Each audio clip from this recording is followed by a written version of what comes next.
Bienvenue pour un nouveau cours de bio. Enfin, pas exactement, car dans cette vidéo, nous allons nous intéresser aux techniques d'apprentissage dans le but d'optimiser votre mémorisation des cours.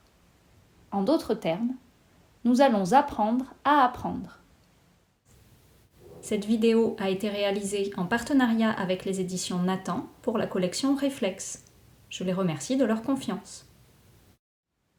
Pour commencer, je rappellerai tout d'abord cette condition évidente à la mémorisation, la concentration. Quand on étudie, on étudie. On ne répond pas à un SMS en même temps, on ne consulte pas ses notifications. Bref, on est entièrement focalisé sur son travail. Bien sûr, on ne pourra pas être attentif en permanence. L'idée est plutôt d'alterner les temps de travail et les temps de repos, pour ne pas arriver à saturation. Un découpage classique du temps de travail, appelé méthode Pomodoro, consiste à maintenir 25 minutes d'attention, récompensées par 5 minutes de pause. Puis on recommence. Maintenant que nous avons posé les bases d'une véritable séance de travail, demandons-nous ce que signifie vraiment apprendre un cours. Mémoriser une information, c'est d'abord y avoir été exposé, puis être capable de restituer cette information ou bien de pouvoir l'utiliser dans un raisonnement.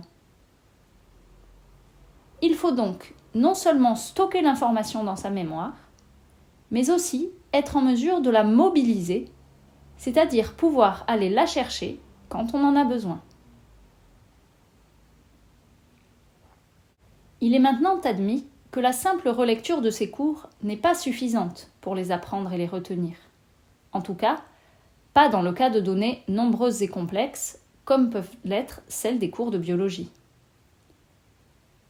La clé de la mémorisation réside dans un entraînement à la mobilisation des connaissances, qui va ancrer les informations dans la mémoire à long terme et surtout les rendre facilement accessibles. Utilisons une image pour comprendre l'importance de cet entraînement. L'information à laquelle vous avez été exposé a été spontanément placée quelque part dans votre esprit. Mais même si vous avez été bien concentré lors de l'exposition à l'information, elle a été mise au bout d'un chemin. Et ce chemin est plein de ronces, de branches. Il est donc très difficile de le parcourir. À chaque fois que vous faites l'effort actif d'aller rechercher cette information dans votre mémoire, vous débroussaillez un peu ce chemin, vous le rendez plus praticable. Les premières mobilisations seront difficiles, car vous ne saurez pas par quel bout prendre toutes ces ronces. Mais plus vous persévérerez, plus cela deviendra facile, jusqu'à ce que finalement le chemin soit complètement dégagé. À ce stade, il faudra quand même revenir se promener de temps en temps sur ce chemin, car sinon les végétaux repousseront et vous barreront à nouveau le passage. C'est vraiment comme cela que fonctionne la mémoire. À chaque mobilisation d'une connaissance mémorisée, vous renforcez l'accès à cette connaissance et donc vous la retenez de mieux en mieux. Mais alors, concrètement, comment faire ce travail d'entraînement à la mobilisation des connaissances ? Pour apprendre son cours, la relecture simple, passive, ne suffit pas, nous l'avons déjà dit. Il faut rendre cette relecture active en rédigeant en parallèle des flashcards. Il s'agit de cartes double face dont le recto comporte une question ou une phrase à compléter et le verso, la réponse. C'est l'outil de base de la mobilisation de la mémoire, dont l'efficacité est scientifiquement démontrée. Voici un exemple inspiré du cours sur la régulation de la glycémie. Plutôt que de relire 10 fois les cellules bêta des îlots de Langerhans sécrètent de l'insuline, faites une carte avec au recto que sécrètent les cellules bêta des îlots de Langerhans et au verso de l'insuline. Vous pourrez d'ailleurs utiliser cette carte dans l'autre sens aussi, en vous demandant quelles cellules sécrètent de l'insuline. Vous pouvez faire vos flashcards en version papier ou en version numérique, en utilisant une application dédiée comme Quizlet ou Anki. Ce sont les deux plus connus. Lors de vos prochaines séances de révision, ce n'est alors plus votre cours que vous relirez, mais vos flashcards, en faisant bien évidemment l'effort d'aller chercher dans votre mémoire la réponse aux questions avant de regarder les réponses. Faire ces cartes prend du temps, je ne vous le cache pas, mais c'est un investissement pour l'avenir. Ensuite, il faudra revoir régulièrement vos cartes. Seules des séances de mobilisation des connaissances répétées et répétées de manière espacée dans le temps ancreront véritablement vos connaissances dans votre mémoire à long terme. En fonction de la densité d'informations à retenir, on espacera plus ou moins vite ces séances, à mesure que la mémoire se consolide.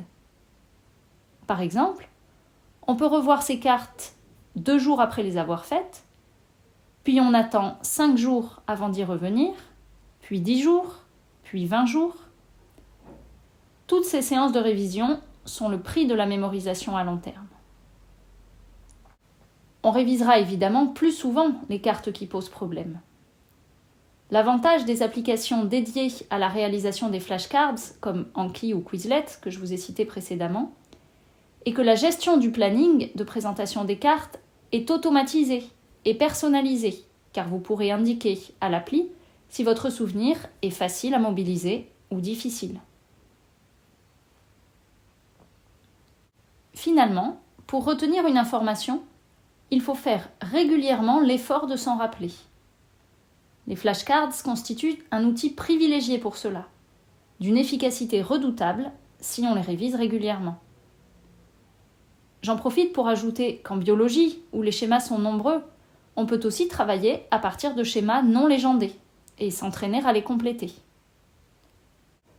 Une autre façon de réviser, à faire en parallèle des flashcards, est de se tester grâce à des QCM, des exercices ou encore des annales.